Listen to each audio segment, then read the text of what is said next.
Rumble, galera, o Rumble, o canal ele vai ser dedicado exclusivamente a Star Wars, em que no começo vai ser vídeos simultâneos no YouTube e também lá no Rumble. E convido todos a se inscreverem lá, ativar o sininho, deixarem like nos vídeos e também, se possível, compartilhar os vídeos com os seus amigos, né? O link do canal no Rumble está aqui embaixo na descrição do vídeo. E fala, galera, beleza? Finalmente, né, depois de um tempo, né, finalmente a gente agora vai terminar a nossa querida cobertura de The Mandalorian, né? Pois é, né, galera, peço desculpas a todos por essa demora, tá? Mas, finalmente, né, como eu falei, eu não gosto de deixar trabalhos inacabados, né?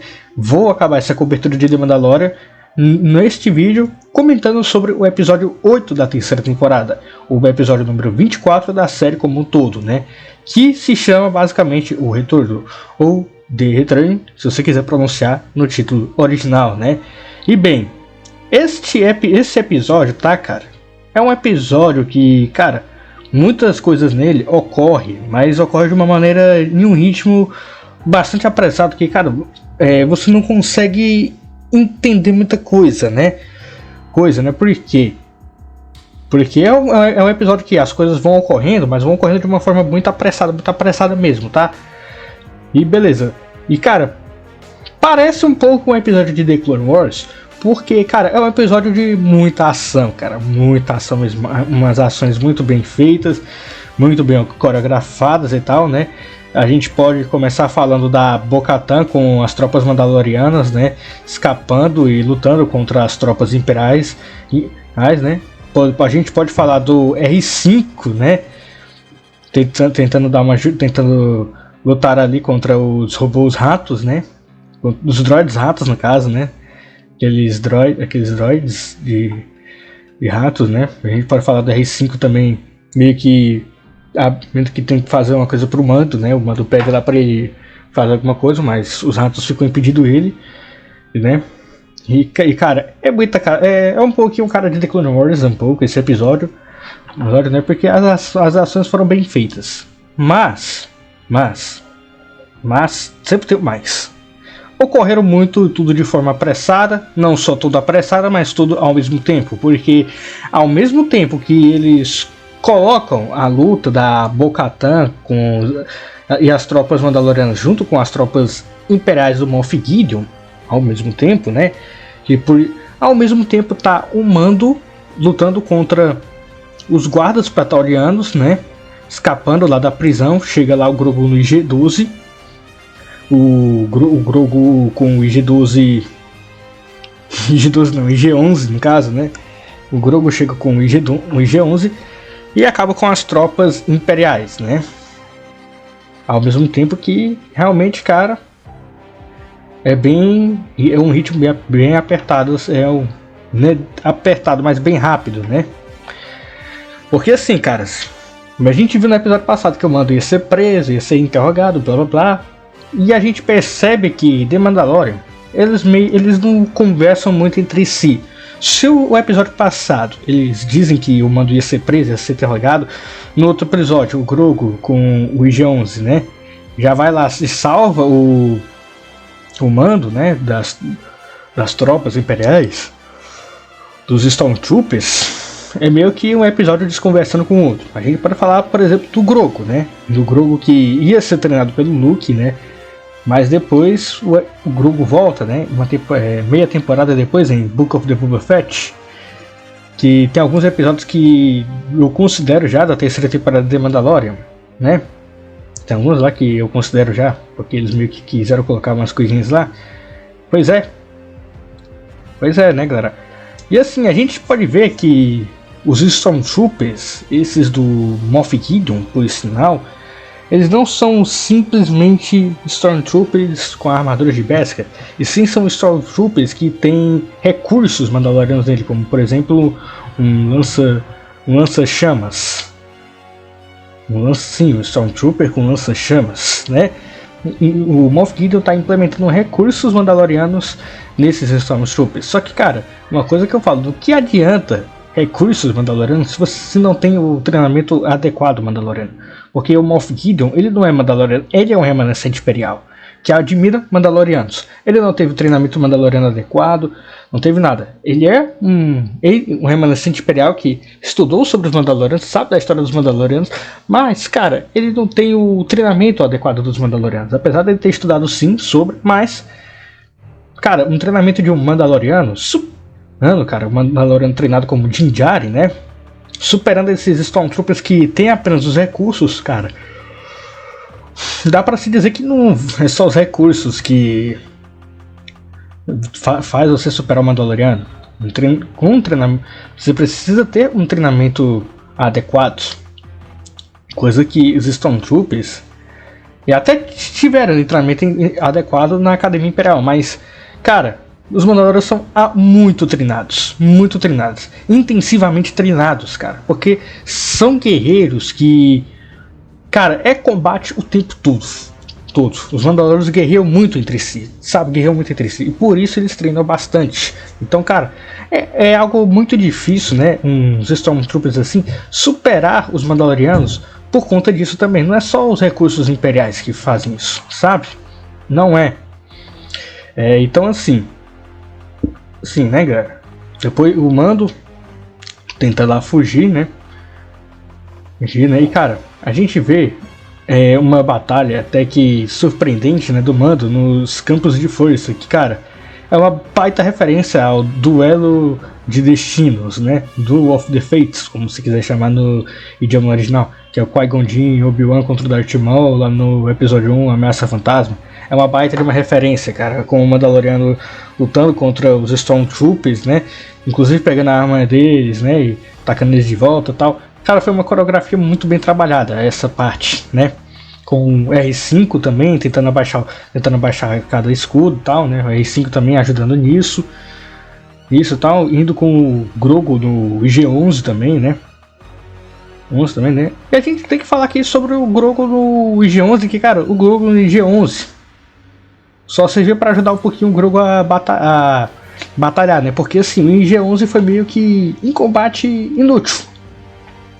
Um pouco meio que inútil, porque o Grogu podia ter usado a força, basicamente. O Grogu podia meio que ter usado a força, porque depois disso, cara, o Grogu, ele meio que... O IG-11, ele só serve para afastar os guardas praetorianos do Mando, né? Pro Grogu acabar batalhando com os guardas praetorianos, né? E o Mando ficar lá batalhando com o Gideon, né? Com o Gideon.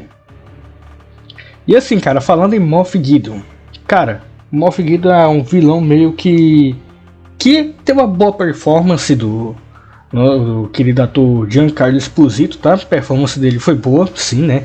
Mas um tom muito vilanesco, só que foi um vilão que, cara, eu não achei a forma como ele foi inserido, né, no roteiro, essas coisas. Eu acabei que não gostando, porque, cara, foi muito do nada o Moff Gideon ter aparecido nessa temporada depois dele ter sido preso. E eu sinceramente preferia que fosse outro vilão para dar continuidade à história, mas o que eu senti foi que eles meio que quiseram repetir, quiseram jogar do seguro. Por quê? Porque o Moff Gideon deu certo, foi um vilão que impactou bastante, né? E eles falaram, não, o Moff Gideon deu certo, impactou bastante, vamos aproveitar que ele não morreu, né? E vamos trazer ele de volta e tal. Trouxeram o Moff Gideon de volta e tal, com uma nova história, né? Basicamente, né? O Moff Gideon tava trabalhando tudo aquilo para si mesmo, não para o Império, né? É claro que o Moff Gideon, o Império, né, o grupo Conselho da Sombra sabe, né, de tudo aquilo que o Moff Gideon tá fazendo, só que era tudo para ele. Os clones eram tudo para ele. Todo aquele projeto do Dr. Priest, tudo era tudo para ele. Era tudo para ele. Inclusive o Moff Gideon até fala que ele conseguiu produzir clones sensitivos à força, coisa que o Palpatine conseguiu. Ele até conseguiu o Palpatine, né? O Snoke tá aí, mas o Palpatine não conseguiu transferir a sua essência para o clone. Não conseguiu transferir sua mente, né? Moff Gideon, né, conseguiu construir um clone sensível à força. E, cara, a gente dá para perceber que tá meio que desconversando com as ciclos, né? Porque se o Palpatine, que era imperador com muitos recursos, né? O cara era imperador do Império, né? E o imperador, ele podia fazer o que altamente quisesse. Ele tinha um império com muitos recursos que tinha. O Palpatine não ter conseguido. Sim, conseguiu, mas vamos relembrar que o Snoke, né, não é um clone perfeito, né? É um clone com, se você ver, muitas... É um clone, se você ver, com muitos, podemos dizer assim, deficiências, sabe? É um clone que sabe se movimentar, obviamente, né? Mas na hora você vê o corpo do Snoke, cara, é um corpo todo mal feito, assim, sabe? Que tem poderes, tem, mas é um corpo, não é um clone todo mal feito. A gente pode pegar, por exemplo, o pai da Rey, que era um clone de corpo perfeito e tudo, mas que não conseguia suportar os poderes da força. E isso meio que desconversa com as sequels, o fato do Moff Gideon ter conseguido isso. Aí, para resolver essa barreira das sequels e tudo, o que eles fazem? Eu mando o Grogu simplesmente numa velocidade, né, muito rápido, ritmo assim, destrói os clones do Gideon que já nasceram e só faltavam sair, né? Só faltava o Moff Gideon apertar lá o botão para eles saírem, né? O Mando e o Grogu simplesmente destrói os clones do Moff Gideon. Cara, era melhor nem ter trazido isso, cara. Porque se as sequels já... Porque se ia ser meio que incongruente com as sequels, era melhor ter trazido, na minha opinião, né, cara? Isso aí só serviu pra quê? Esses clones, né? Só pra dizer que o Moff Gideon é o fodão, é o cara lá das ideias e tudo mais, né? Só pra dizer isso. Mas acabou que não serviu pra nada, cara. Eu não entendi o que eles quiseram trazer. Realmente não entendi. Foi só pra... Porque... Se ia ser incongruente com as sequels, né, esse fato do Gideon ter conseguido trazer clones sensitivos à força, por que insistiram nessa ideia, hein? Aí para resolver a barreira, vão lá destruir os clones numa perfeita velocidade. E aí, cara, a gente tem que falar sobre a Bo-Katan liderando os Mandalorianos na batalha. Mas Bo-Katan liderando os Mandalorianos na batalha. Inclusive a gente tem que falar do X-Wolves também. Eu esqueci de falar do X-Wolves, mas tô falando que o X-Wolves, cara, eles tiveram que porque como as comunicações elas foram bloqueadas, né, eles não tinham como se comunicar com os Mandalorianos ali, o X-Wolves eles tinham que realmente ir pra lá, né, pra salvar outro grupo de Mandalorianos, tinha que realmente ir com o Jetpack e subir lá até a nave pra resgatar o grupo, e cara, o X-Wolves quase se sacrifica, cara, né, numa cena lindíssima, quase. Mas ele acabou meio que sobrevivendo. E cara, é impressionante as cenas de luta da Bo-Katan com os Frotos Mandalorianos, né? Impressionante mesmo, tá? Impressionante. E cara, como eu posso assim dizer, ela até liga o Darksaber na hora e tal, né? E assim, fiquei maravilhado de ver as cenas de ação. Mas, parando por aí, a gente tem agora Grogu, né? O Grogu com o IG-11 consegue distanciar os guardas praetorianos do Mando, né? O Mando luta com o Moff Gideon, mas no meio da luta o Mando teve que dar uma ajudinha pro Grogu, né? Porque destruíram o IG-11, né? E nessa destruição do IG-11 teve uma coisa que, cara, me incomodou bastante. A movimentação do Grogu, né? Tudo bem. Eles quiseram economizar no orçamento, né? Por isso utilizaram o boneco, né? Do Grogu, tal. Não, tudo bem. A gente pode dizer que o boneco é uma essência de Star Wars. Cara, uma coisa que eu vou dizer. Muita gente na época criticou o George Lucas por utilizar CGI até demais, principalmente no Yoda, porque assim... o boneco do Yoda, o Yoda ser um boneco, é uma essência de Star Wars e tudo mais, né?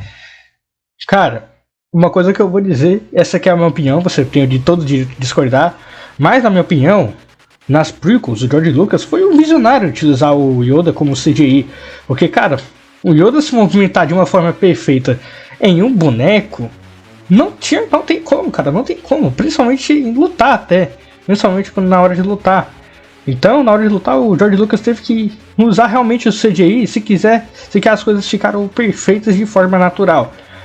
Nisso, eu não senti com o Grogu na hora que ele pulou lá do G11, né? E correndo, né, dos guardas praetorianos, né? Você podia meio que perceber que tinha uma mão, né, mexendo nas perninhas do Grogu, né? Só que essa mão estava escondida. Deu meio que pra sentir isso. Tinha uma mão puxando a perna dele para se movimentar e do outro lado tinha, né? E era meio que Isso dava meio que pra sentir isso, né? Pois é, tem essa sensação, cara. A gente não sente ele se movimentando de uma forma natural como um CGI poderia fazer. Pois é, você vê lá a trilogia prequela, o Yoda se movimenta de uma forma natural, porque o CGI consegue fazer isso, né? Vamos lembrar que o Gollum, né? Que é todo CGI, ele consegue se movimentar de forma perfeita em Senhor dos Anéis também. E o Gollum é todo de CGI. Claro, né? Teve ator para captura de movimentos, né? Mas o Gollum CGI é impressionante. Impressionante mesmo. Se movimenta de uma forma perfeita. Aí a gente não vê com o Grogu. Aí a gente realmente tem essa sensação de que o Grogu realmente tem alguém ali manipulando o boneco e tudo mais. Mas assim, chega dessa discussão, né? E assim, enquanto o Mando, né? Enquanto eles estão lutando ali com os guardas praetorianos, né? Eles aparecem, né? Luta contra o Moff Gideon. Depois, né? Os guardas praetorianos são mortos, né? Isso não é nenhuma furo de roteiro, né? Porque alguns podem dizer, isso é furo de roteiro, os guardas praetorianos estão vivos. Cara, são outros guardas praetorianos na trilogia sequel. Não tem nada de furo de roteiro, nada do tipo. São outros guardas praetorianos. Aí não tem o que explicar. Aí tem explicação sim, cara. Me desculpa aí o gaguejo, tá? Na hora, mas enfim. São outros guardas praetorianos na trilogia sequel. Então, não tem furo de roteiro, né? Se dos guardas praetorianos serem mortos e tal, né? Porque são realmente outros e tal. E assim, o Moff Gideon, né? Ele realmente aparenta ser uma ameaça vilanesca aí pela forma física e pela forma como que ele luta. Ele é realmente muito forte lutando. Só que assim, o tom vilanesco dele, né? Tá, como eu falei pra vocês, tá mais pela performance do Giancarlo Esposito e pela forma física do Gideon, né? Não só pela forma física, mas também pela força do Gideon, né? Porque realmente lutando ele é muito forte, né? Tanto que enquanto o Mando tá lutando, né, ele não consegue lutar contra o Gideon, aparece a Bo-Katan junto com o Darksaber, né, o Mando pede ajuda pra ela aparece e acaba lutando contra o Moff Gideon, né? Só que assim, o Darksaber, ele é destruído, né? Uma coisa que realmente, né, para muitos isso pode ter sido um erro, tá? Porque assim, cara, é uma coisa, eles quiseram explorar ao longo, né, o Darksaber para no final ele ser destruído. Mas eu acho que tem sentido a destruição do Darksaber, porque com a destruição do Darksaber chega uma nova era para os Mandalorianos. Eu já vou explicar isso mais para vocês no final, né? Na minha opinião, essa destruição do Darksaber significa uma nova era para os Mandalorianos. Entenderam agora? Pois é. A destruição do Darksaber realmente para mim significa uma nova era. Enquanto eles estão lutando e tudo mais, né? A Bo-Katan, né? Tudo batalhando contra o Gideon. Acontece que tudo na base é destruído, tá? Tudo começa a pegar fogo e tal. E aí o Moff Gideon meio que morre, né, no fogo. A gente não sabe realmente o que aconteceu. O que a gente sabe é que Star Wars é sem corpo, não tem como confirmar a morte, né? Sem corpo não tem como confirmar a morte. E o Grogu com a força consegue salvar o Mando e a Bo-Katan de morrerem na explosão, né? Conseguem salvar. E assim, cara, depois as cenas de ação foram muito bem feitas e tal, né? Mas foi tudo de um jeito apressado e, cara, não teve um impacto, não teve um peso nem nada do tipo. A destruição do Darksaber mesmo, quando eu tava assistindo, eu não senti nenhum peso nem nada do tipo. Não senti nada. Eu não senti um impacto nem nada do tipo na cena do Moff Gideon, nem na cena da Bo-Katan, nada do tipo, nem quando o Grogu resgata o Mando, nem nada do tipo. Você não sente isso, porque o roteiro não deixa você sentir isso. Porque as coisas ocorrem de num ritmo muito rápido. O roteiro não deixa você sentir um impacto. Não deixa você sentir o peso emocional. Não deixa. Realmente não deixa, porque é tudo muito rápido, cara. Tudo muito rápido. E assim, o episódio aí... Não, o episódio ainda não acabou, tá? Depois dessa. Porque depois, né? A gente vê que a Bo-Katan, mesmo sendo o Darksaber, continua sendo o líder dos Mandalorianos e tal. E assim, por o Darksaber ter sido destruído, se inicia uma nova era. O que é essa nova era? Essa nova era é nada mais do que uma era de paz para os Mandalorianos. Agora os Mandalorianos não vão mais guerrear entre si. Agora eles vão ter um período de paz. Não é à toa, né? Tem plantas crescendo, né? A fauna e a flora estão crescendo em estão crescendo em Mandalore. Estão crescendo, por quê? Era tudo deserto antes por conta das guerras, das milhares de guerras que Mandalore tinha. E agora, como vai ter esse período de paz, essas coisas, o crescimento de fauna, de flora e tudo mais, representa que agora eles vão ter um novo período também, que é um período de paz. E como o Darksaber provinha de períodos de guerra entre os Mandalorianos, entre as casas de Mandalore e tudo mais, ele foi destruído e a Bo-Katan vai liderar eles sem aquela carga do Darksaber, mas isso representa um grande período de paz, né? Com a Bo-Katan liderando os Mandalorianos na reconstrução, né? São também na volta, né? Dos Mandalorianos, né? Vai tá voltando entre mais, né? E cara, a gente vê que tudo se resolve. E cara, a gente vê que enquanto tá resolvendo essa questão do Bo-Katan, a gente vê meio que Din Grogu, né? Agora o Grogu deixou de ser enjeitado para ser um aprendiz, né? Do Din Djarin. Agora ele é filho adotivo do Din Djarin também, filho adotivo do Mando. Din Grogu até que suou muito bem, né? Suou muito bem até Din Grogu. E cara, e depois disso a gente vê que o Mando ele meio que consegue um trabalho de caçador de recompensas para caçar imperiais, né, para a Nova República, mas de uma forma informal, né, porque não tem, porque é só o Carson Teva dando a lista, porque vai ser só o Carson Teva dando a lista pro Mando, né, pro Mando ir lá e simplesmente caçar imperiais remanescentes. E o episódio termina com o Mando numa casinha descansando e com o Grogu simplesmente levitando, né, as coisas. Cara. Meu Deus do céu. É impressionante. Porque assim, o filme termina tudo redondinho e tal, a gente não sabe realmente se terminou ou não. Mas se terminou, cara, se realmente terminou, até fechou redondinho. Estão aqui me ligando, tá? Desculpem aí a vibração aí esqueci de deixar o celular no silencioso. Mas enfim, se vocês escutaram alguma coisa aí, é simplesmente alguém me ligando e não deixei o celular no silencioso. Era pra eu ter deixado na hora, mas não deixei, né? Se terminou aí, fechou redondinho. Se tiver quarta temporada, beleza. Vai ser beleza pros dois lados. Então, galera, episódio até que bom, mas tudo incongruente, né? Tudo termina muito rápido.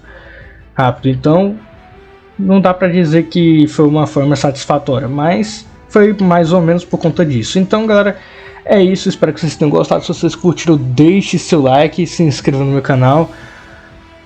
Ative o sininho e ficamos por aqui. Valeu, falou e até a próxima.